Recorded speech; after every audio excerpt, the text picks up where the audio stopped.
Third-party news agencies in the comic book industry love to talk about how good sales are going, especially in the last couple of years.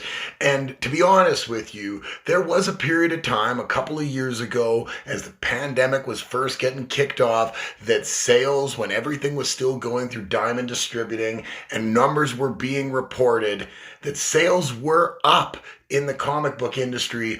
But since a couple of things have happened, inflation has taken off. Obviously, people are having a much tougher time making the bill payments. And on top of that, sales have been split between multiple distributors, some of which are transparent about their sales numbers, some of which do not report sales numbers at all. There has been a definite shift, a tangible change in the sales figures in the comic book industry, because let's face it, if sales were so phenomenal, like a lot of these news agencies, CBR and the like, want to report, they would be giving you the factual breakdown month over month of every different imprint and every different sales figure. On this channel here, we have covered in the last couple of months the woes, the financial hardship of companies like Aftershock, of IDW, of probably Valiant and Boom Studios for that matter, of heavy metal, of artists not getting paid, of writers not getting paid, of people, creators basically being held hostage at the behest of accountants inside these companies, saying, well, while we tout that things are going great, we actually don't have the money to back up what we're saying out there. So don't pay these guys. Put them on a retainer for as long as you can. Ever hold everything in escrow. Let them know it's going to be 90 days, 120 days. Tell their lawyer to contact us. Don't let them post on social media, because if they do, they're going to be blackballed from the industry. So if sales are up so much, tell me where the sales are up, and I can tell you where they're up. They're up and continue to reign supreme in the industry of manga publishing. And why is that?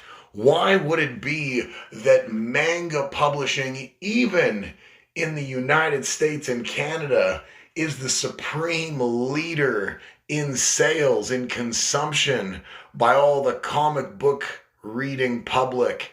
And the answer is they've stayed true to their roots. They've never changed up in the face of shifting political climates, in the face of cancel culture and woke culture, where people need everything to be safe, and they need everything to feel like they can consume it and not be threatened by what they're consuming in regards to however they identify with themselves. Manga has gone above and beyond to stay true to their roots, not change up, and make sure that they put good storytelling first and foremost above everything else. Granted, is it graphic? It can be. Granted, is it a little salacious? It absolutely can be.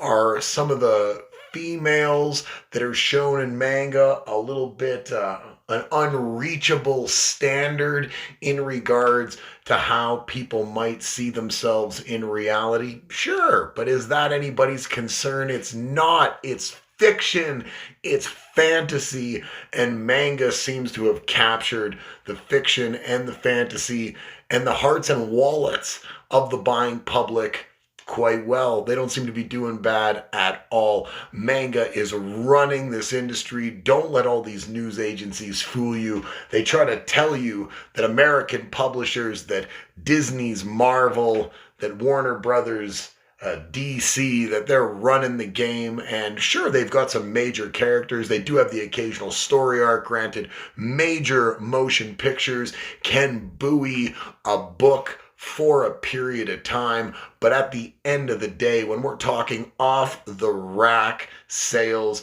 there is no better publications out there than from across the Pacific Ocean in Japan. Manga is publishing the best art, the best stories. And why is it? Because sticking to your roots is the way that you actually get to people's hearts and minds. You don't need to contrive a whole bunch of phooey to placate every individual that doesn't like something, that feels they need to be catered to, that feels they need their ideals and ideologies given a wink and a nod. You know what? That's not where the bottom line lies. And we are going to watch American comic book publishing die at the feet of this silly proposition, in the fact that we let companies go ahead and listen to minor voices on social media that don't actually purchase these products, rather than listening to the voices of the consumers, the people who want to buy things. The consumers have spoken, the numbers exist. All you have to do is look it up. Why does manga resonate with American consumers more than American comic books do? It's because they treat the reader and the consumer the way they want to be treated, as if they are consuming entertainment. They want to be entertained. They don't want it politicized. They don't want to be talked down to. They don't want to be told that everything needs to be some inclusive space. It doesn't. You know what? There are differentiating factors between people across all spectrums of life. That's fine and good. And if it fits a good story, then gosh darn it, you should really encapsulate that in telling the story properly. But when you go above and beyond to just ham-fist everything into one book, into one storyline, because you feel the need to try to cater to everyone, you actually find yourself catering to nobody at all. Manga crushes American books. The stats don't lie. I'm Cody. We're Big Beaver Comics. BigBeaverComics.com. Like this video, subscribe. Catch us over on Instagram, Facebook, TikTok, here on YouTube. Y'all stay cool out there. Peace.